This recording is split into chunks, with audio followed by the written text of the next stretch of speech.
Shane Warne, cricket expert. Shane Warne says England should be jumping on Justin Langer as coach, understands James Anderson omission in West Indies. Shane Warne says Cricket Australia was disgraceful in its handling of Justin Langer's exit and says England should be jumping at chance to appoint him as their new head coach. Warne sees why James Anderson was left out of tour to West Indies but surprised by Stuart Broad's omission. Shane Warne says England should be jumping at the chance to appoint Justin Langer as their new head coach, while he understands why James Anderson has been left out of the squad for Mark's 3-test tour of the West Indies. Langer led his native Australia to the T20 World Cup title in November, followed by a 4-0 Ashes victory over England, but resigned earlier this month after rejecting a short-term contract extension, with Warne saying Cricket Australia handled Langer's exit in disgraceful fashion. Recommended. 1/5. Warne. England should be jumping at Langer. I understand Anderson omission. Read more. Recommended by. England are currently without a permanent head coach following the departure of Chris Silverwood, with Paul Collingwood to take charge in the Caribbean. England's most prolific test wicket takers of all time, Anderson and Stuart Broad, have been overlooked for the games against West Indies, and while Warne is surprised at Broad's omission, he says Anderson's absence will allow him to rest ahead of the home summer.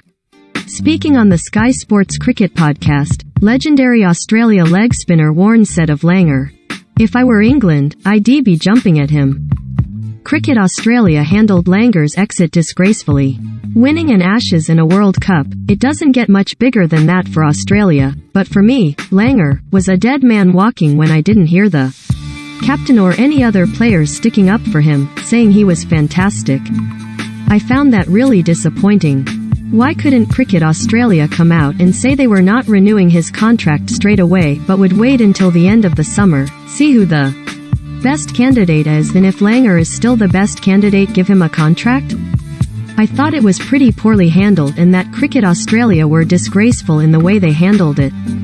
Anderson and Broad, meanwhile, have taken a combined 1,177 test wickets between them but have missed out on selection for the West Indies tour, with Mark Wood, Chris Wood, Ollie Robinson, Craig Overton, Saqib Mahmood and the uncapped Matt Fisher, the seam bowlers, included alongside key all-rounder Ben Stokes.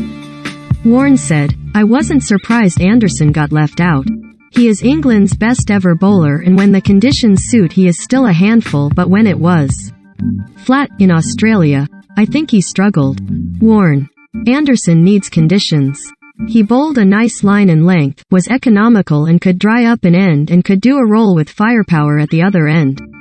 But I think he needs conditions.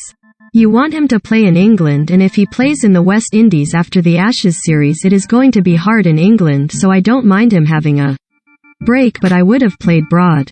I think at times he bowled really well in Australia. People lump Broad and Anderson in together, but Broad is 4 years younger than Anderson, so I am surprised Broad didn't go to the West Indies. Share. This is a modal window.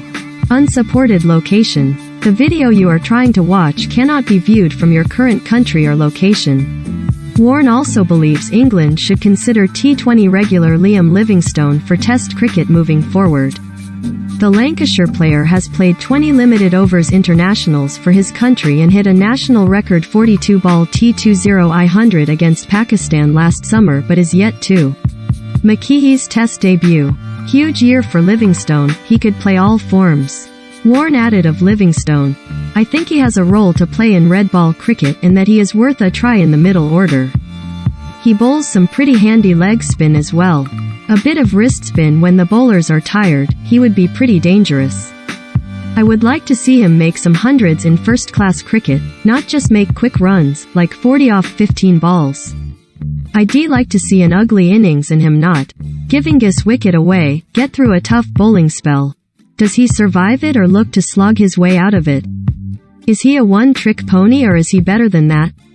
I think he has the capability to be more than. This is a huge year for him. He could play all forms for England if he is up for it and comes up with a plan in red ball cricket, manipulates the field, not just try to hit boundaries. With his power, he can really affect bowlers' fields.